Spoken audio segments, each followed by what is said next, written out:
Hello everybody, welcome to this talk by Fabio Fracassi, the C++20 firehose talk. Please enjoy. Yeah, welcome everybody to this unusual setup. Feels very differently to talking to you all in person. But let's get straight into it. This will be a firehose talk, which means that I will be talking about lots of the C++20 features in a row. So for questions, it will be very hard to take them in the middle of the talk, but I will be around in the room Villa Borghese afterwards, and I will try to get all of your questions then. So keep it. So I'm Fabio Fracassi. I'm from Berlin in Germany. I teach at a small university there. I am also the Library Evolution Assistant Chair. So I work in the C++ Standards Committee, also as a representative for Germany. So let's get started with all of the cool features. So one of the first features and one of the features I'm very excited about is output formatting. We finally get a good solution for output formatting. So you can do now std format in C++20 where you have some placeholder syntax, which you can use to fill in values that will be outputted. And you can also have more complex stuff with widths and like fillers so that you get this nice output here. This is great. This really makes formatting of text so much better and also faster. So one thing about it is, which is also very nice, it works with Unicode. So emojis and stuff like that will have a good representation and will format nicely. And also, it is very fast. It is faster than sprintf, which is great. It's also because it's type safe. It is the right thing to do. It's correcter than printf, and it's also faster. It's local independent by default, which is what you want most of the time. Unless you specially request to have locale, you will not have one. It will be even, in the future, it might even get faster because it allows for const_expr format strings. Once we have those, we will be able to make it even faster. And also the library is specially designed in a way that it has little or no binary bloat. Currently, it's very close to printf. It might have even gone better now. So also still working on this very much. And it also, similar to IO streams, it has a extensible format string syntax. So you can format your own types in many ways, so you have lots of control over the output format. Speaking of UTF-8, we finally have a fundamental type for those strings. So char8t is the fundamental type to capture UTF-8 data. And I specifically say UTF-8 data and not UTF-8 characters because characters is not that well defined concept. So what does it mean? So with with char8t, you can finally capture UTF-8 strings. And similar to other, so unlike char, a normal char string, it never aliases with other types. Char is also our type that not only deals with characters in text, but also with binary bytes. And so char strings always alias with everything. So with this type, it is also always unsigned, which is not the case for char, for the normal char type. And it can be overloaded upon. So it allows for better optimization. It allows for better correctness, and it's more portable, which is all of those are very nice to handle text. So what does it mean that it can be overloaded upon? First, it means that we broke some code. And if you had code like this in your C++17, this no longer works, because this here, a normal char string, and this is now an incompatible types.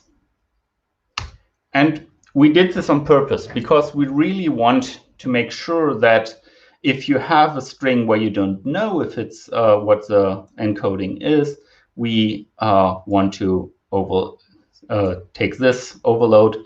And if you really know that you have a UTF-8 string, that you get to this overload. This is the support we want to have, and this is the way forward. Nope. Yeah. And so this is what it means that you can overload on the time. Okay. Good. We also got support for time. We already have Chrono, and now we extended Chrono to also support longer time frames like days and months. And this is very important and came with a new set of problems. For example, time has time zones. If I enter the current time and date, that is in local time, and if I want to know the time that's maybe now in America, I can do this with a zone time. I can say the official time zone name and get the normal point in there, and I get a zoned time. And if I output that one, I will get the current time in Los Angeles. So it's still not there. And it also works with format, and in format you can also specify like specialized formatting easily, which is nice. So it comes with all of the functionality you want for working with time and dates. Especially, it has seamlessly extends to Chrono, so you can work with calculating times seamlessly. Time and duration arithmetic works. It has time zone handling, especially it has handling for loading and reloading the databases that time zones come with, because time zones sometimes change, and that is important to know when, for example, summertime or wintertime changes. And it has all the functionality for translating time points between different calendars. So not everyone uses the same calendar as we do. So that is also nice. You can also define your own. And formatting is defined for input and output. And it works with STD format, and it works with IO streams. Next thing we have is source location. Source location is a very nice, simple little feature that helps you to get rid of macros. So this here is a logger, and this logger has this magic source location as a parameter, and it also has this function source location current as its default value. And this together allows us to do something very nice. This is a different feature of C++17, which we need here. That's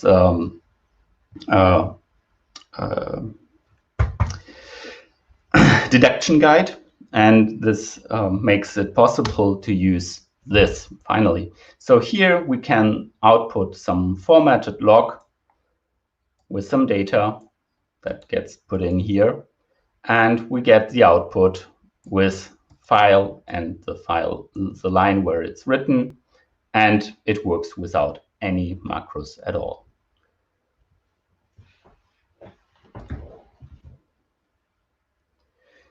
Okay, that was a few smaller features. Let's come to one of the big ones.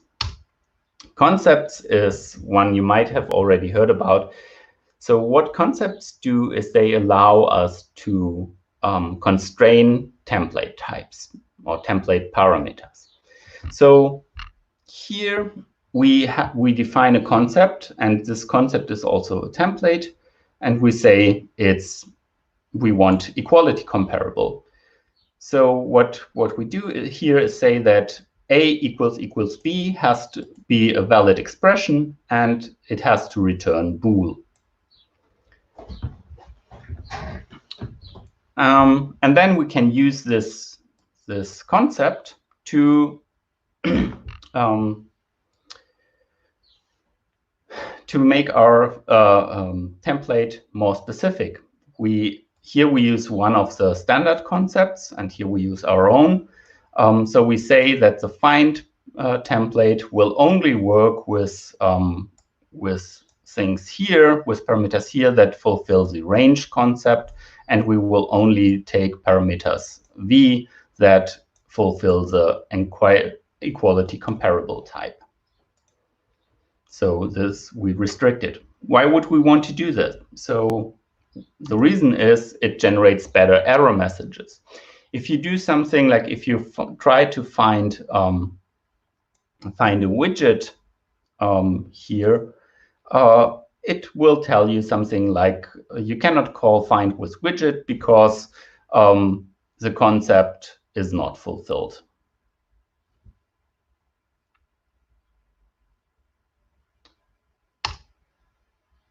So we can also use more complex constraints.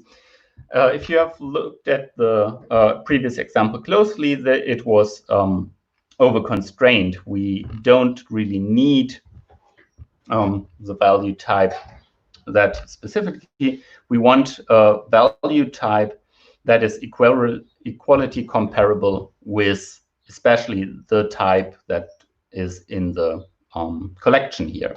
So we need the comparable with between those two types, and thus it is easier and can work in more situations.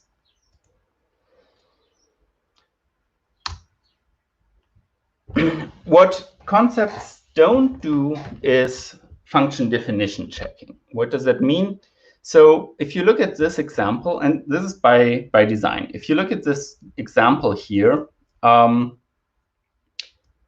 you see that we want to log the value, but nothing in this concept here, in this equality comparable with, says, or also in the state range here, nothing here says that it is loggable, that there is some functionality in V that allows us to log it. But that still works if it is indeed loggable. If it is not, you will still get the old template error messages, which can be quite long, but that is to be expected. Why did we do this? This is because it's much more onerous to define every algorithm fully, and thus we can gradually get to better constraints and help your code to slowly improve your code, and you don't have to fully conceptify every function at one go.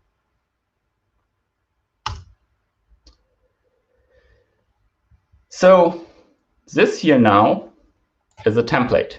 So now auto, as you might have already done in lambdas, auto can now be a function parameter, which turns a function into a template, into a function template. And basically, this is the same code as the one down here. This is nice, and we can also use this with concepts, of course, because that's where it came from.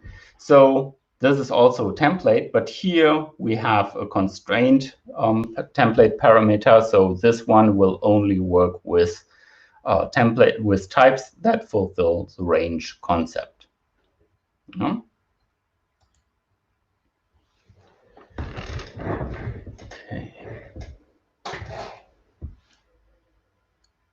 Now here I did something. I used a raw loop.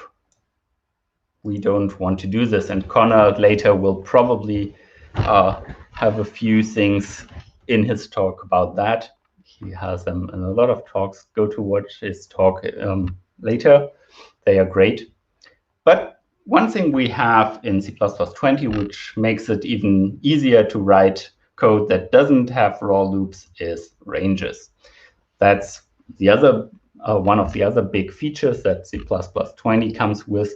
So we got a lot of the standard library that has been updated to work with ranges.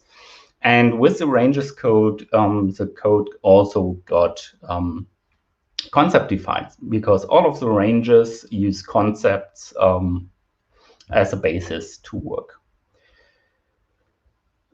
So ranges compose algorithms. If you used algorithms before, if you use the STD algorithms, you will know that it's very hard to compose them, because you always need a begin and an end.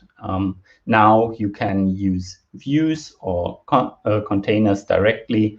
You can use all kinds of things that are ranges and stack them together. Specifically also works with this pipe syntax. So you can take a vector as an input. For example, a vector, it can be lots of things, and then filter all the even values and transform them to a string, and you get out a range that contains the strings, the stringified versions. This range is not a vector, it's a view. It's some on-the-fly thing, some not, like, it is specified, but it's not really important what type it is. You can then transform that one into a string, into a vector again, or some other container. So what we have standardized is the basic views like filter view and transform view that you've just seen in the last example. There's something like an iota view that just counts numbers.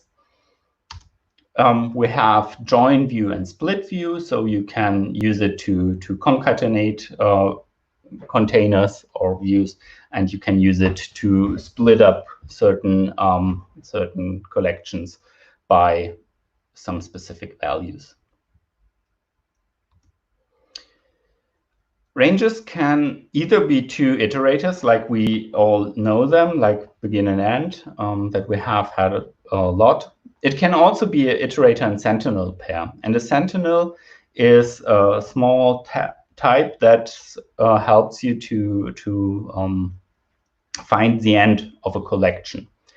And with that, we have efficient support for example, zero-terminated C strings, or also unbounded ranges. So what you can do with ranges is you have something like an iota view, which spits out all the numbers counting from 1 up to infinity, not quite infinity, but it's bounded by what the integer type can do, but basically forever. And then you define what you want to do with them. So for example, here we take the squares, and then at the end, we decide how many of the values we actually want. And this is possible due to the sentinel handling. And it composes nicely and is efficient.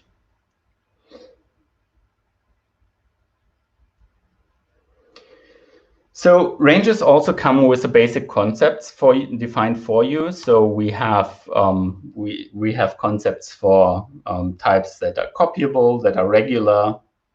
We have a range concept, of course. We have some access traits. We have rangified STL algorithms. Most of them, everything that's an algorithm is rangified, and they come in a different namespace. Why is it in the different namespace, and why is it not just std sort or std find? That's because now the concepts are defined in a way that is not quite cannot quite handle everything that was valid before. Most of the use cases that were valid before and don't fit into the concept-defined version are somewhat dubious, but we didn't want to break them outright. So the old code will still work, but the new code in the ranges namespace will work better and give you better, nicer error messages, will be more predictable. That's very nice. Also, it is very nice that you now can just say what you want. You can sort the vector. You can find a range in the collection. It becomes much nicer. One additional feature that ranges have is the projections. So in this here, we have a projection function. And this projection function takes the first value from a pair. So in this case here, where we will sort this container here by this values. So that is very nice. It helps you to concisely formulate what you want here.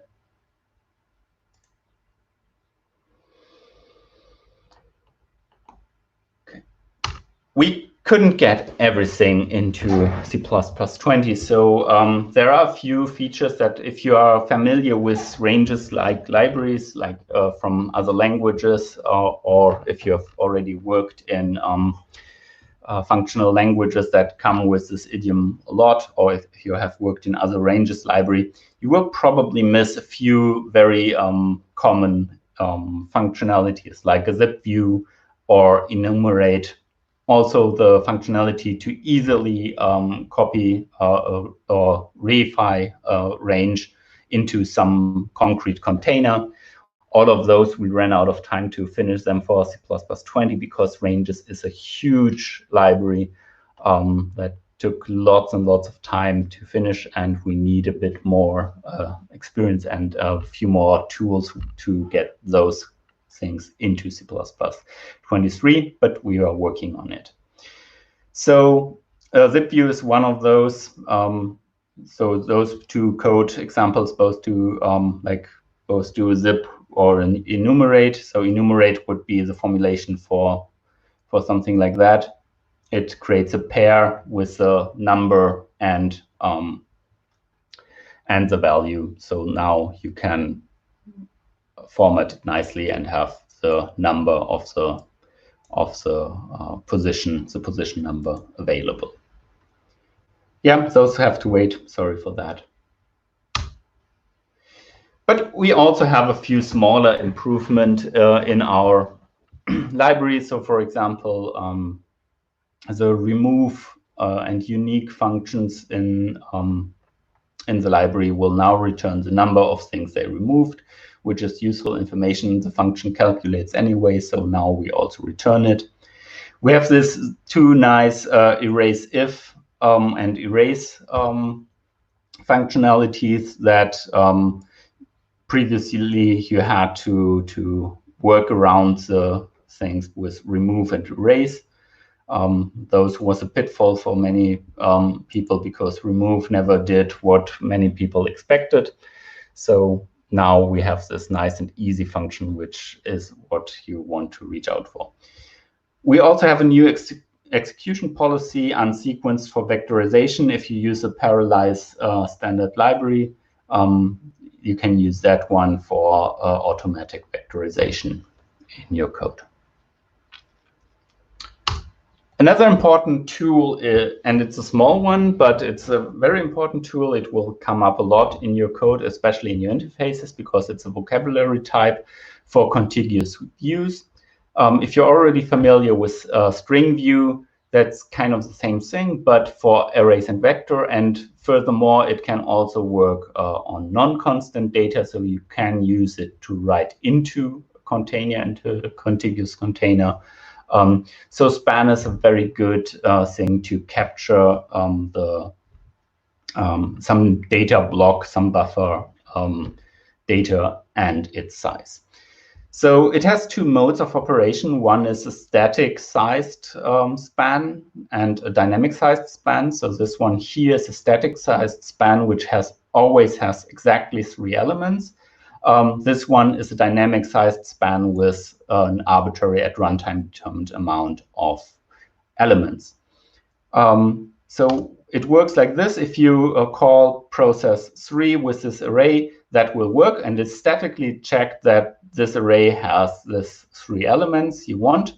This one will be a compile time error because there's not enough data in the elements, and you can already see that this is much safer as using the raw array directly. With a span, you have more security. Also here, this is okay. Dynamic size is 3. So and the dynamic size will then be 3 in this call.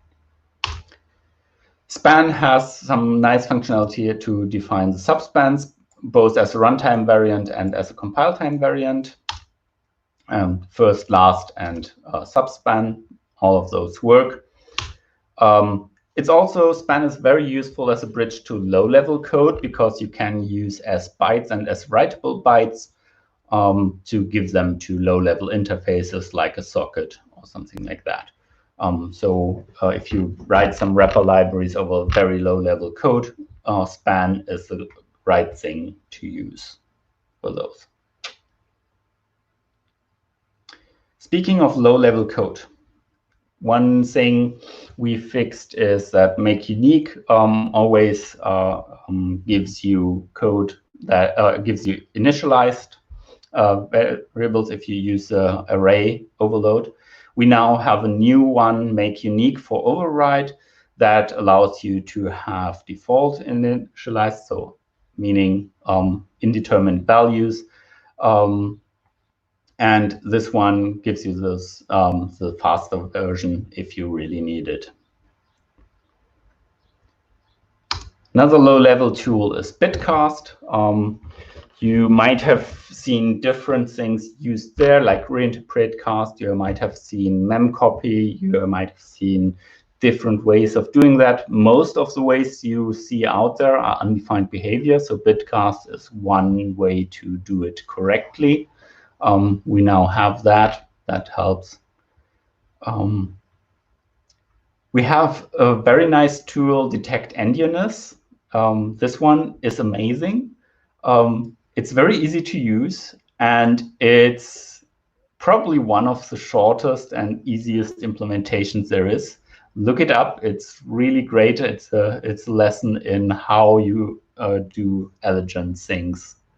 And it's by Howard Hinnett. It's a great thing. We have a few bit operations like rotate left, rotate right, pop count, which counts the number of set bits. All of those, we have a few algorithms to do those low-level stuff in an efficient way. Most of those compile down to a single assembly as an instruction, so are used for low-level code. Lambdas are great. Lambdas and function objects are great, so we want to use more of them.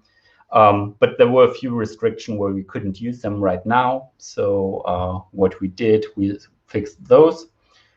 For example, we can now have a Lambda template syntax where we can now define which type it is so that we can constrain our input parameters better than we could before. We can also have pack expansion in Lambda capture. So if you have a variadic function, we can now put this template parameter pack, we can put it into the Lambda capture. So that works now, and we can write those kind of functions. We also have a bind front.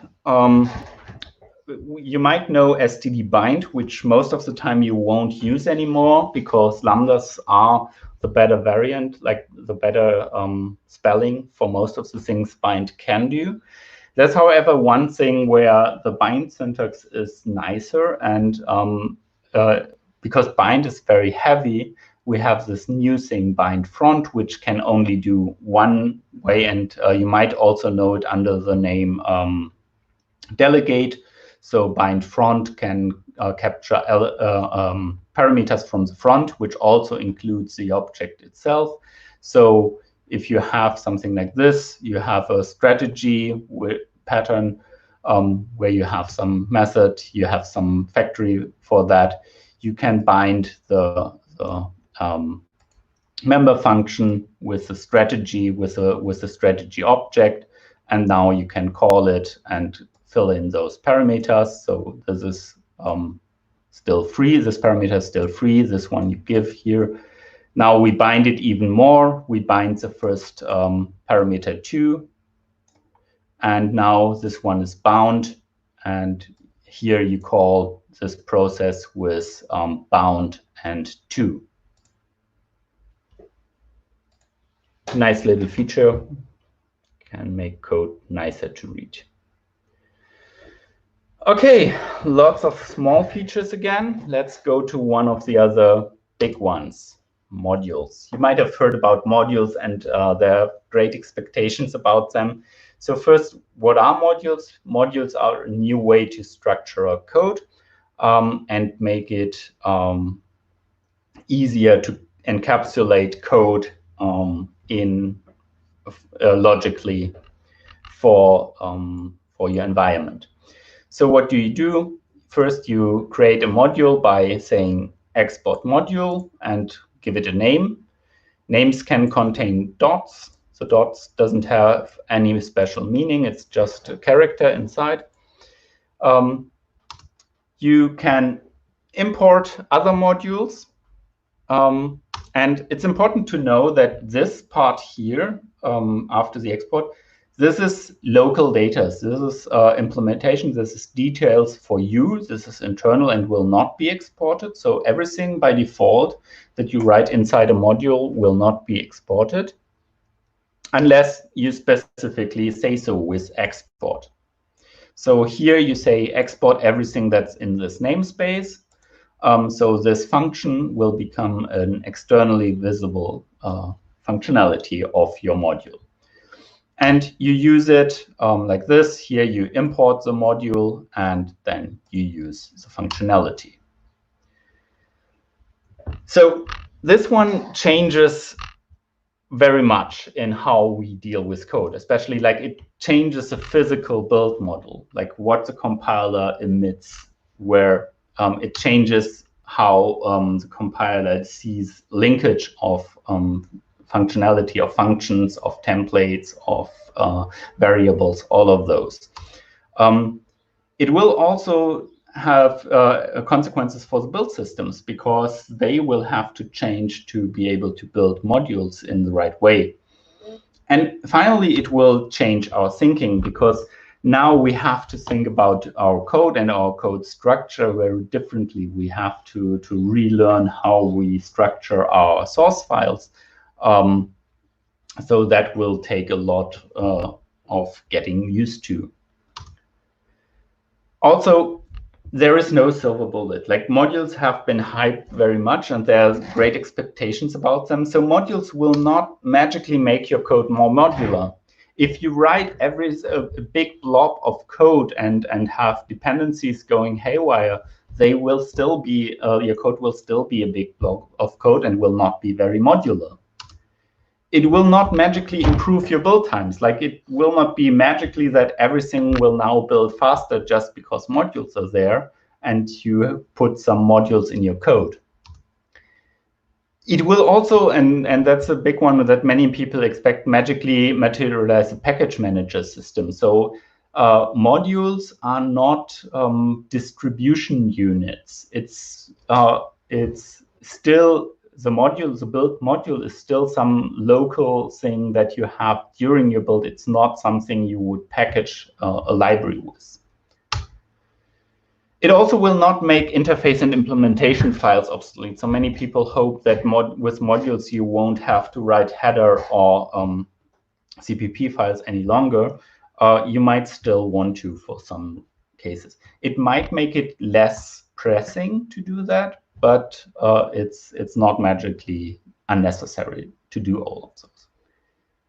That said, it's still great. So it's hopeful. This is a slide from a talk from Daniela Engert from last year's meeting CPP, and she did a big test on doing stuff with modules, and indeed just modularizing her code, it went much faster, which is nice.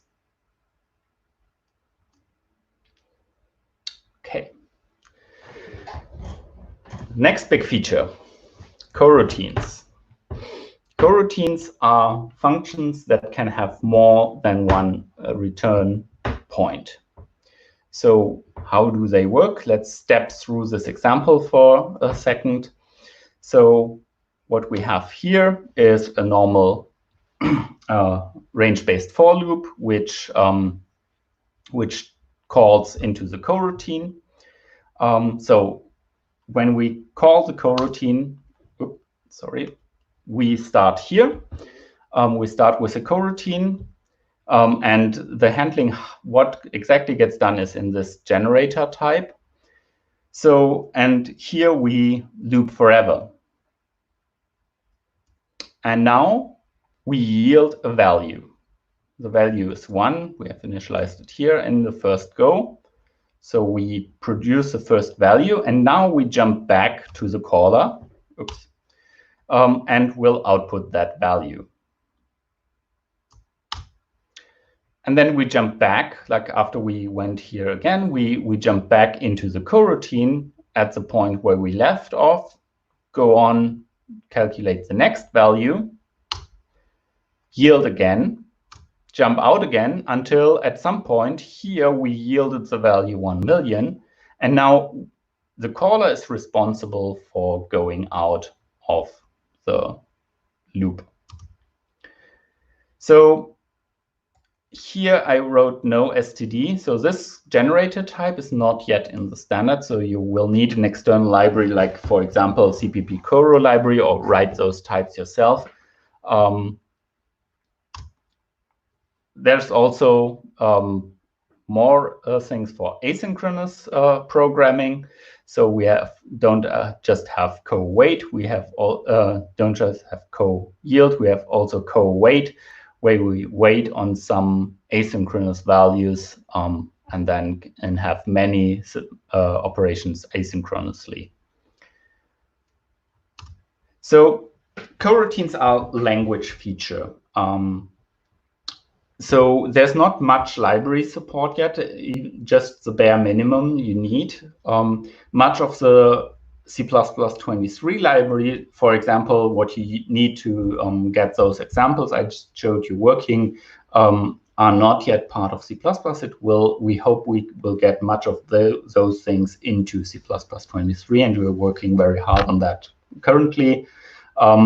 It's also hard because it depends on executors to make those asynchronous operations work well. We need to know where they run, and for that we need executors.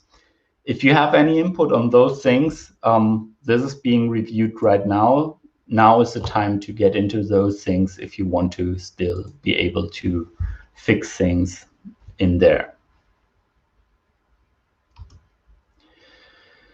Speaking about asynchronicity, threads and synchronization, we also got a few things updated. And the next feature is one that Nico, that you might have seen in the keynote already, has worked for very hard to get into the standard.